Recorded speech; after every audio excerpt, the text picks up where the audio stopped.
Good afternoon, everyone, and welcome to another video from the Legacy Guard. This is Draco Argentum, and I'm here with Taurus Crimson. Hello, hello. And Porglord. Good afternoon. And we've decided that with everything that's going on, we're going to bring you a State of the Star Wars video. So, gentlemen, lots of news this week. I guess we can start with Clone Wars. Who'd like to begin? I'll just go ahead and start. I find it interesting that Dave Filoni actually was in an interview and said that he is not going to be involved in the day-to-day production of Resistance TV show, which to me could mean a couple of things. Yeah, he could be focusing more on Clone Wars, but I mean, if that's not going to air until next year sometime, we're talking maybe later in the year for their streaming service, that really, to me, says that he's being prepped for some other role if he's not going to be in the day-to-day for Resistance.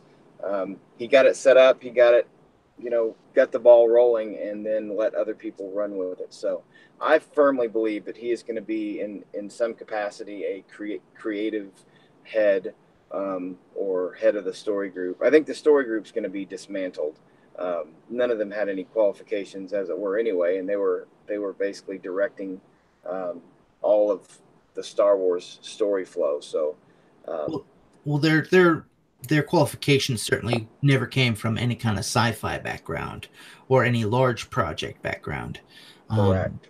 But that there are some other indications that support that. They've shut down all approval for all the other series aside from the main episodic saga, just for now. So if they are bringing Filoni up, if they're trending him up to be head of creative, then it makes sense that he's going to have to read over everything that they're working on to give it the okay or the no-okay. Absolutely, and it does make perfect sense that they would put everything on hold if they had a new head of the creative or story group, so they could, exactly like you said, get a feel for what was in discussion, what had been greenlit. I think you're going to see a lot of announcements in the upcoming months. What do you think, Porglord? Paul, yeah, I think you guys are right. I think it's going to kind of go along the lines of that. So, don't really have anything to add. Let's well spoken, sir. So eloquent, sir. So eloquent. Well, let's go into the Resistance. The Resistance trailer dropped at the end of this week. It was Thursday, Friday, and we got our first look inside of our first glimpse of what this show is going to be about. Now, beforehand, we knew that Filoni had announced that he was going to be heading a new series that was going to be, since Filoni got his start working as an animator on Samurai Jack, this was definitely going to have more of an anime style of animation, and it would lean more closely in that direction. Of course, you mentioned that we've learned in a recent interview he won't be involved in the day-to-day workings of the series. Taurus, what were your thoughts about the trailer? I didn't mind the animation as much as I thought I would. I thought it looked pretty good, but as far as just the tone of the trailer, I thought it came off as a little bit silly. But, I also felt that way about... I didn't like Clone Wars when it came out.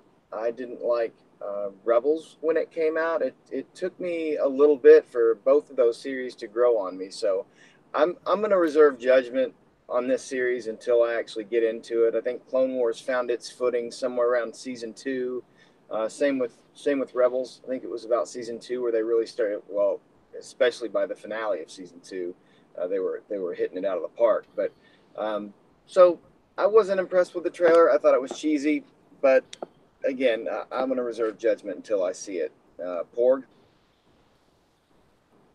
I definitely like the look of it as well. I was concerned because, like you said, there was mentions of it being more anime style, which is not something I'm necessarily really into. So I was kind of relieved to see that it didn't quite have that look.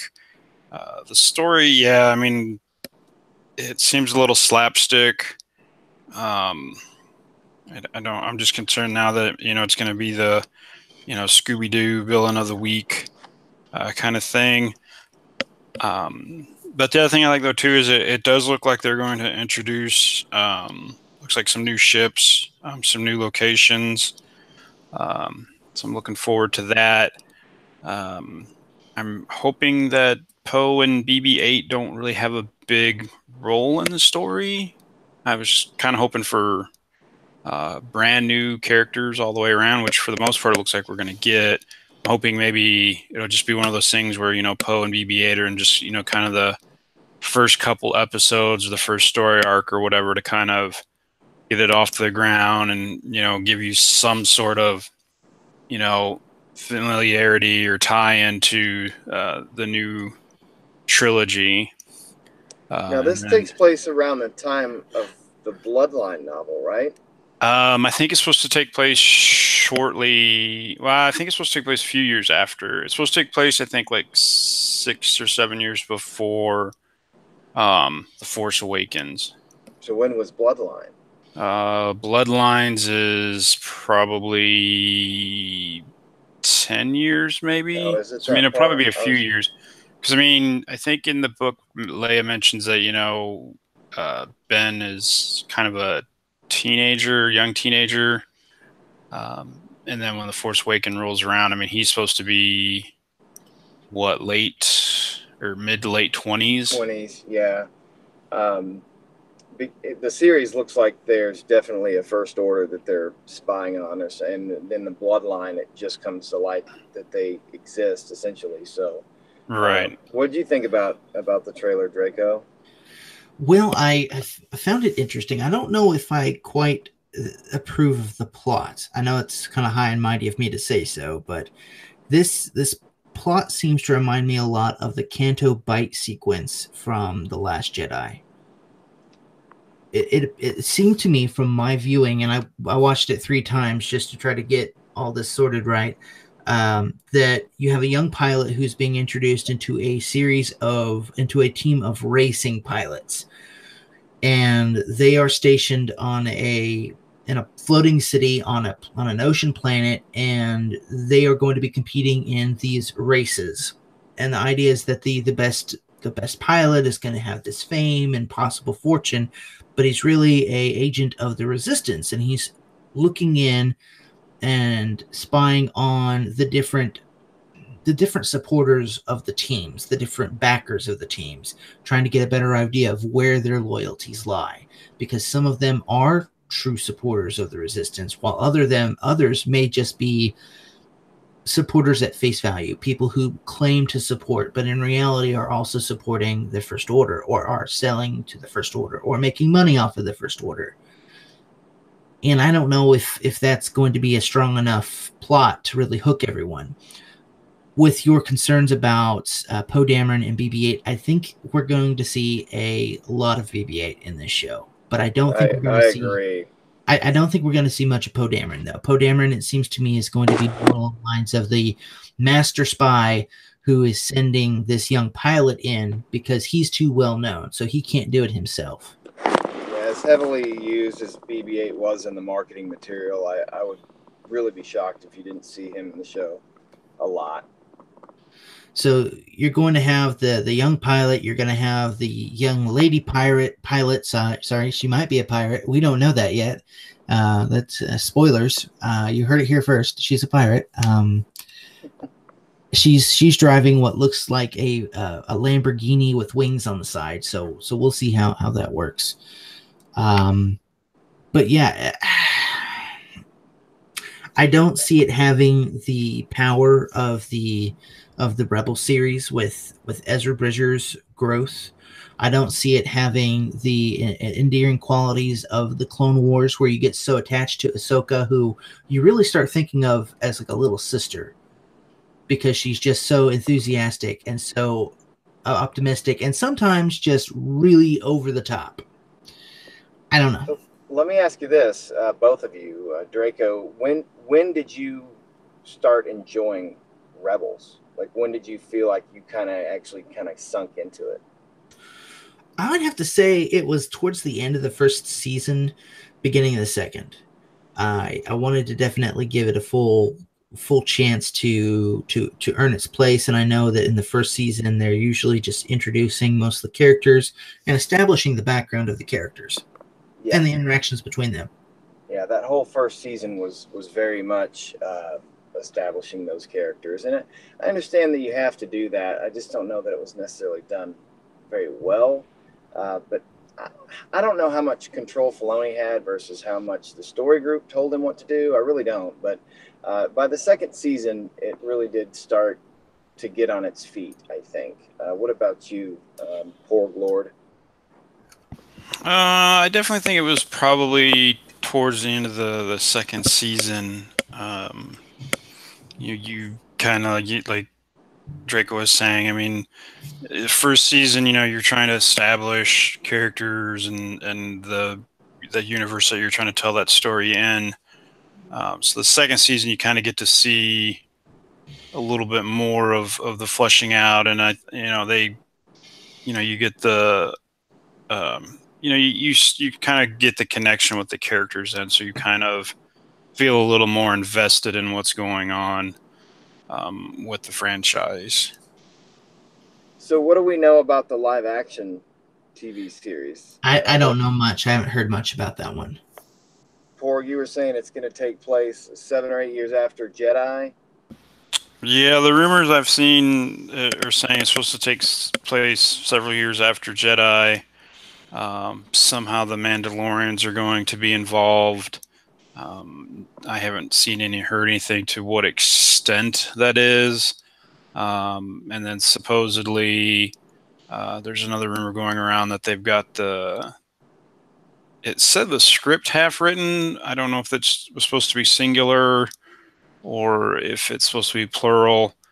I'm wondering more if they're going to have, they've just decided that maybe, they need to have kind of an overarching storyline, and then they'll hand it off to someone else to kind of flesh that out a little bit more. Would you guys remember Star Wars Underworld? That was a video game that was supposed to be coming out, wasn't it? No, it was a live action series that had been in talks for years and years that George Lucas was involved with. That was going to show like the Underworld. Oh, right. Yeah, of Coruscant. Yeah, of Coruscant. And apparently there were multiple scripts for that TV series. So I wonder, I'd speculate if they would take any of those scripts since they already exist and if they could apply them to the new live action show. Greg, do you think there's any possibility there? It's very possible. I never had heard of Star Wars Underworld, so that's something that I would need to look into further. I imagine there is plenty of room for stories in the Underworld, where you have everything from the Outer Rim, Jabba the Hutt groups, all the way down to the street gangs on Coruscant. There's plenty of room to grow in that direction. Yeah, crime syndicates, bounty hunters, that kind of thing, and you get to see a lot of that in Clone Wars, and some of those were some of the best episodes in the series. Cad Bane was one of, if not my favorite villain in that series, original characters from that series. So I think that would have been a really neat concept, but I don't see why, regardless of when you set your story, why they couldn't use some of those scripts. So I think that would be very interesting if they did. But any speculation as to the Mandalore tie-in? For me, I don't have much information there. How about you, Porglord? Well, I was talking to you guys the other day about, and it's just kind of a stretch, and I guess kind of my personal hope is with them bringing Clone Wars back, and you seeing Ahsoka and what assumes to be Bo-Katan standing next to her. So you're obviously going to have the kind of the liberation of Mandalore within the Clone Wars, and then we don't know necessarily where Ahsoka is after the end of Rebels, and having the Mandalore tie-in there. I mean, to me, it's almost a feasible idea that it's going to be them bringing maybe Ahsoka into the live action part of the Star Wars universe. Ooh, man, that would be really neat. I would really love to see that. Have either of you guys seen Ashley Eckstein in her cosplay Ahsoka outfit? I have not. I've heard you made mention of it though. I have Yeah. not either. Yeah, she looks good. Like she looks spot on. Like I would love to see her cast as Ahsoka. I mean, once you get all that makeup and prosthetics on, I mean, you've got that's Ahsoka. I think that would be so cool if they did do a live action to actually cast the voice actress. I think that would be epic. Here's a theory that we may see, something we may hear first on the Legacy Guard. This Mandalorian live action TV show is supposed to happen 10 years after Endor, after Return of the Jedi. That's what I'm hearing. Well, 10 years after the Return of the Jedi, 11 years actually after the Return of the Jedi, is theoretically when Rey is born. Mm. So in a live action TV show, we may actually find out who Rey's parents really are and why it was so important that she was left on Jakku. Or if we don't find out, then, who knows? Yeah. See, we assume that the TV show will probably be out before episode 9, right? If it airs third quarter next year, is that the projected launch date? For the live action? Well, for the streaming service. I assume this is going to be out with the streaming service, like as a launch property. That would be my assumption too. I haven't seen anything as far as a launch date or anything like that. I think our speculation is probably third or fourth quarter. Yeah. It would be interesting, though, if it came out before the movie. And, there's been some speculation about episode 9 being episode 9 and episode 10 or 9.2 or them splitting it into 2. So with a TV show, could you tell some of the story that you wanted to, maybe some history, like you said, Rey's parentage or Snoke coming into being? Some of the things that episode 8 completely dropped the ball on, could you show that in the TV show and kind of say, okay, here we're going to give you your answers here in the TV show so we can go ahead and just move forward with episode 9? Thoughts, Draco? It's a possibility. I mean, looking at it 5-10 years after Return of the Jedi, it might be a little early for the First Order to be making its way into the known regions, but it's a possibility. You could get some leanings in that direction. Oh, you wouldn't even have to have anything to do with the First Order. Just Snoke and maybe who he is. He may even not be involved with the First Order. I don't know.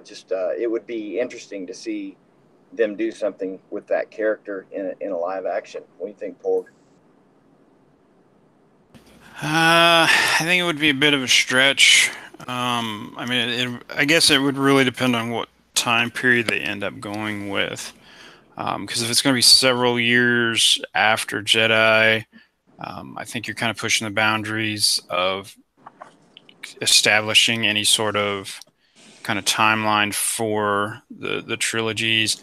I mean, you can maybe make references. If they push it back to where it's, say 10 or 12 years, I think it would be a little bit more plausible.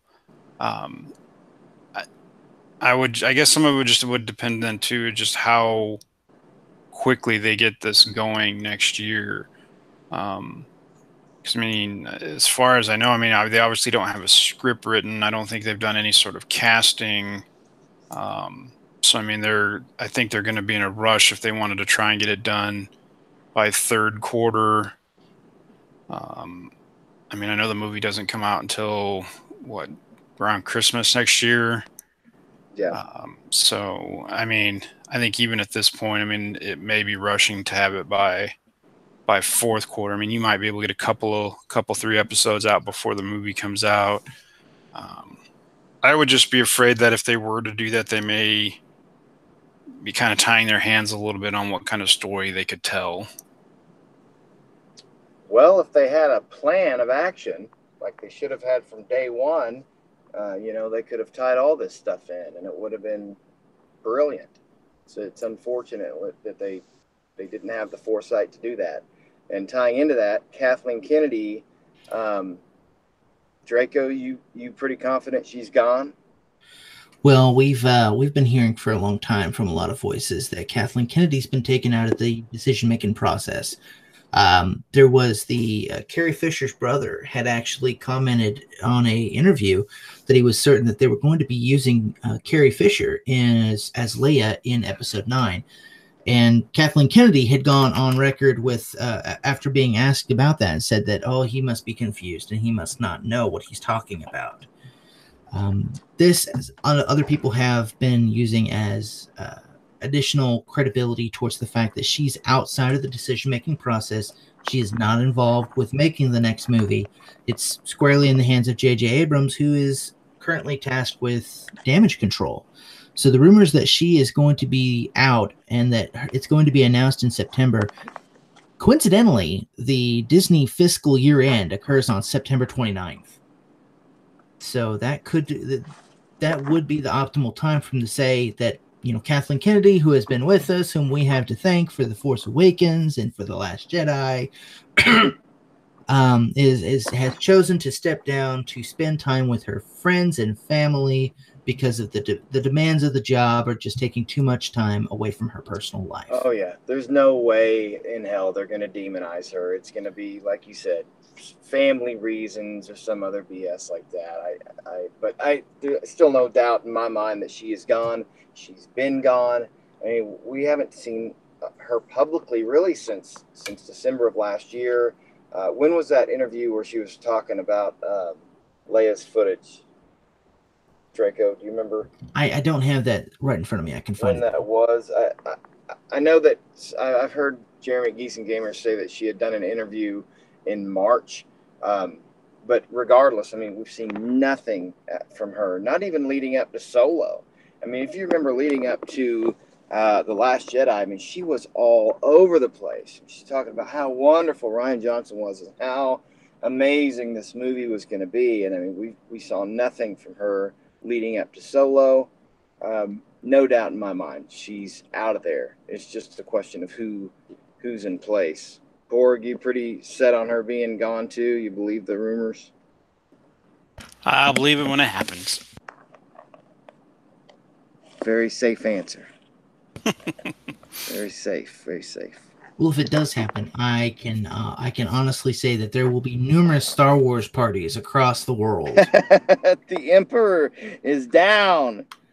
Yeah, Yes. It's funny how life imitates art, art imitates life, right? I mean, it's right. It's right. Statues will topple. People will be dancing in the streets.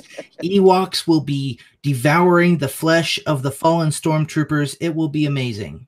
Yeah, it's really going to be a joyous occasion. Question is, who do they put in that role? I mean, do you guys think Kevin Feige would be interested? I don't think he would be. I mean, unless he's has the time to run two. I mean, I can't imagine them taking him away from Marvel unless for some reason they've managed to groom someone to replace him in that role, which I haven't really heard anything, but I don't follow Marvel that closely. I would have a hard time believing that he would, and I would have to assume running two major franchises like that would be very time consuming, even with, say, if you put Filoni in charge of the story group, even then I would have to imagine it would be a very huge demand on his time. Let me ask you this, with a lot of the Marvel characters, some of the lead actors getting tired of playing their roles, I've heard that about Hemsworth and some other actors. Do you guys feel like Marvel has peaked and that they may be on a bit of a downslope, Draco? Well, I think that that these things come in waves and valleys, hills and valleys. That right now, I think Marvel has hit a very high spot, and I think last year they had 3 separate movies come out in one year. So as much as the Disney people have talked about Disney's recent lack of success being due to oversaturation, Disney has nowhere near as much oversaturation as the Marvel universe does. So honestly, I think Kevin Feige's got a lot on his hands. Not even going into the whole the director behind the Guardians of the Galaxy, uh, all that. Yeah, the James Gunn fiasco. Yeah, the James Gunn PR fiasco. It's just a nightmare for him. I can't. I imagine he's wanting everyone to be hyping the next the next Infinity War movie, the next Avengers movie. They're just not calling it Infinity War anymore. But instead, all anyone can ask about is James Gunn or Dave Bautista or the script for the next Guardians of the Galaxy movie. Well, when I ask about Kevin Feige, I wouldn't assume he would be running both studios. I think it'd be a situation where he would move over to Star Wars and take over the head there, and somebody else, maybe the next in command. I'm sure he has, somebody that's works closely with him that could be ready for that role. I don't know, but it's not like there's just a ton of epic studio heads available to pull from. Like there's not a lot of names that jump out at me. But then again, that's like saying, I've worked so hard to make this really nice, comfy bed. And so I'm going to give my bed away to, go sleep in a bed that someone else has crapped all over. That's true. But he is an employee at Disney. It may not even give him a choice. They may say, hey, that's how business works sometimes. They say, hey, you've done such a great job. We're going to reward you by giving you this mess to clean up. So, I mean, I don't know. Well, and I think Marvel, if this was going on next year, I might believe it but with Marvel getting, because they're ending, I think this next year ends phase 3 for their movie schedule, and they're going to be beginning phase 4. So I have a feeling like they don't necessarily want to change leadership, change horses in the middle of the river, so to speak. Sure. If it ain't broke, don't fix it. Well, and I have a feeling, because like you said, some of these actors for the central characters, Chris Hemsworth, or not Chris Evans, Liam Hemsworth, they have stated that, they want to move on and that they're kind of done with the Marvel, their Marvel characters. So, Marvel's already taken that into consideration. And they've already stated that you're going to see a change in the Avengers lineup. So, I mean, whether or not that means they're recasting, Captain America and Thor, or if they're just going to go in a completely different direction with new characters, I don't know. But I think there is some concern, about their continued success with having to change their lineup. So again, it just kind of makes me doubtful that he would switch over at this time.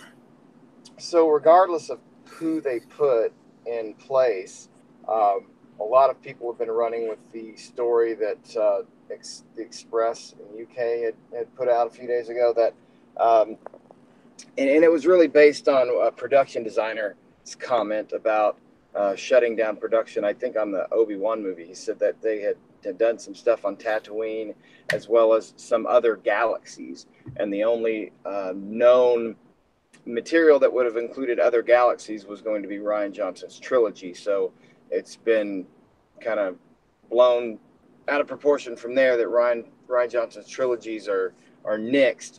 I know I've been saying since December of last year, there's no way in hell this trilogy is happening. I know a lot of other people have said that as well. Nobody's going to want Rian Johnson anywhere near Star Wars. So we think, Porglord, do you think there's any chance that these trilogies are happening at this point? I don't think so either.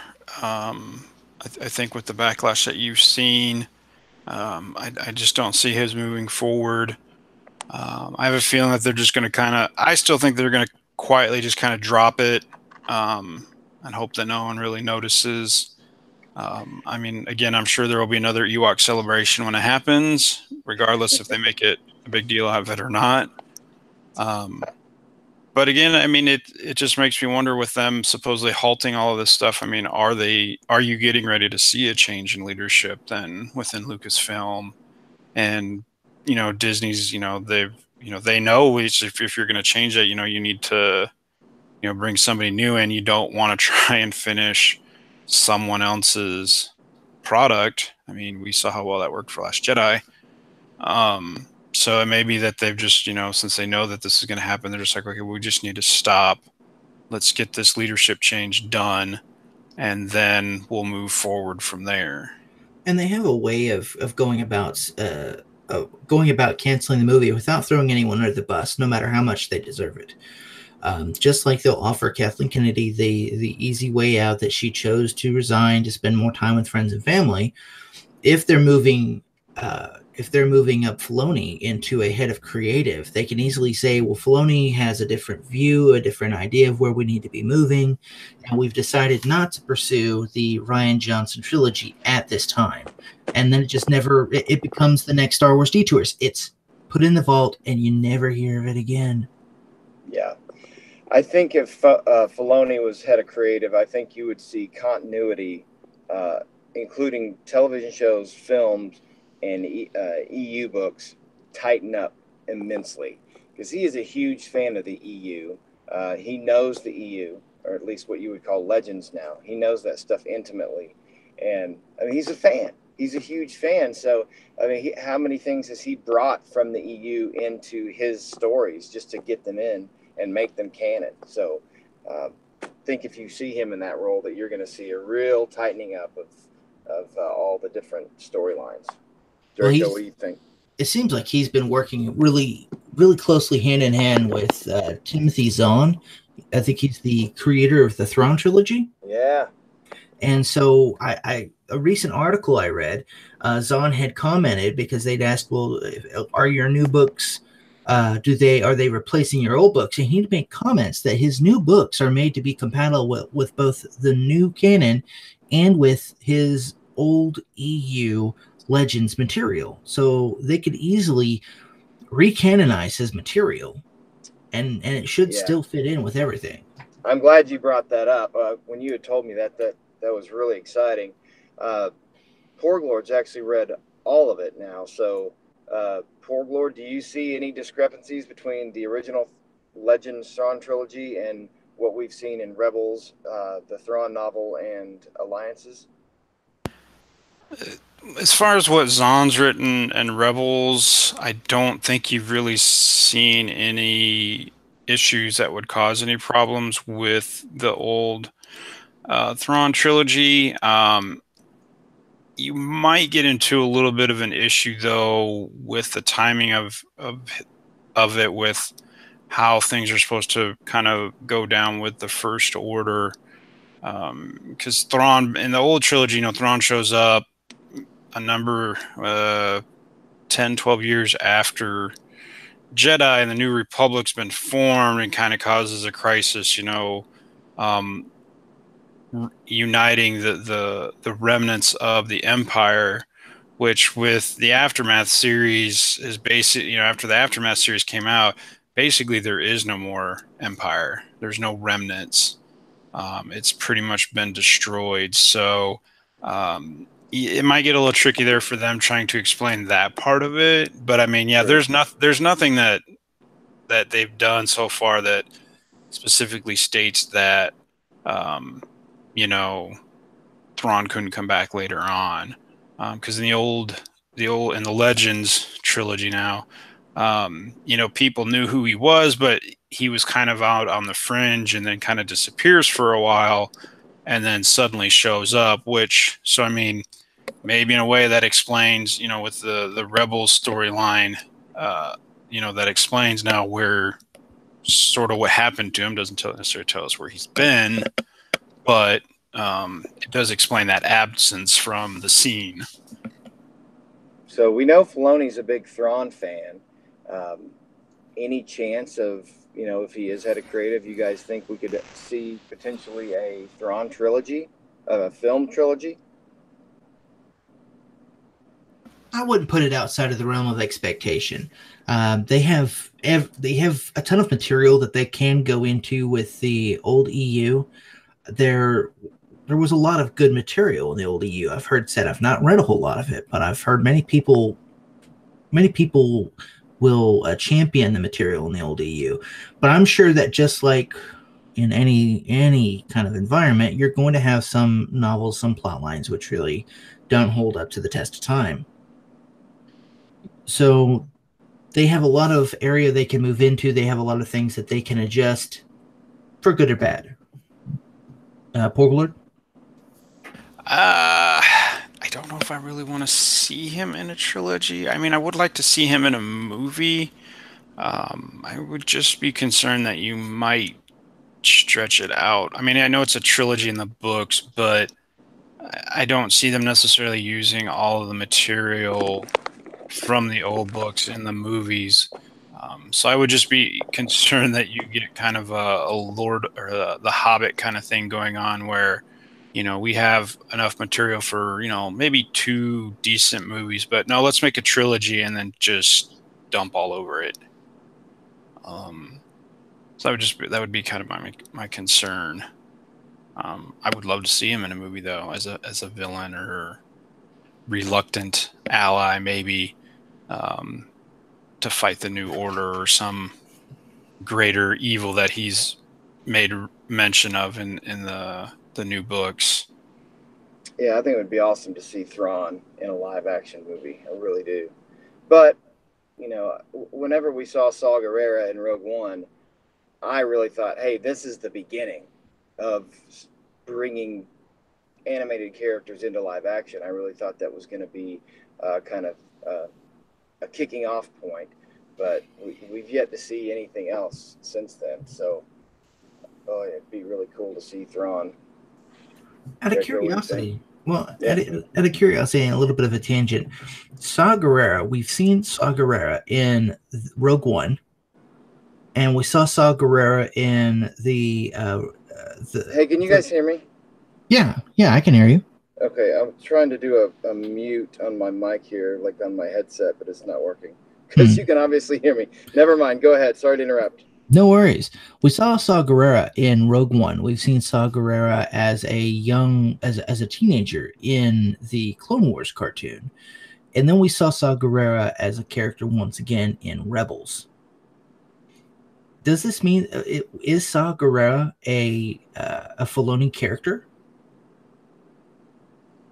I mean, yeah. I would have to say yeah, so. As far as I know, he's another one of Filoni's creations. So Filoni, so Rogue One, which is one of the better received movies of the Disney Star Wars universe, had some input from Dave Filoni because it had his characters in it. Yeah. Yeah, I mean, you see Chopper, you see Ghost, Saw Gerrera, so yeah, absolutely. All right, just little tangents there.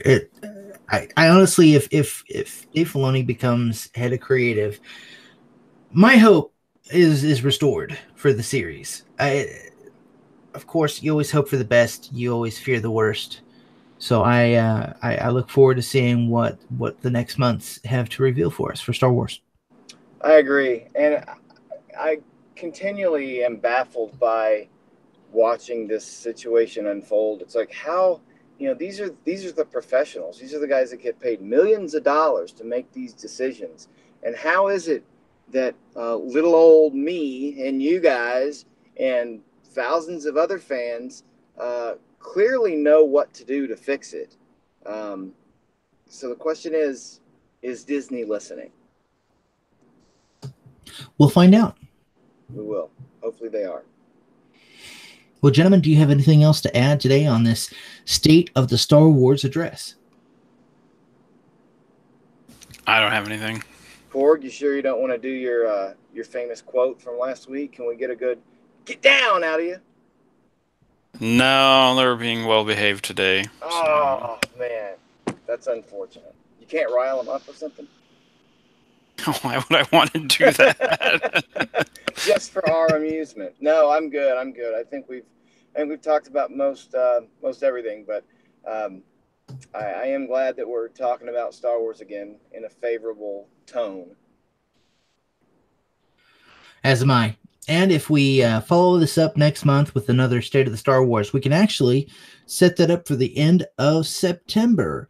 That way, after the end of the fiscal quarter, actually, September 29th is Saturday. We can try to do that Sunday, the 30th, for the next State of the Star Wars.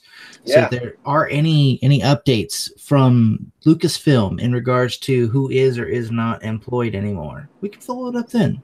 Absolutely. Yeah, we can start doing like a monthly thing. I'd like that. How about you, Porg? Sounds good.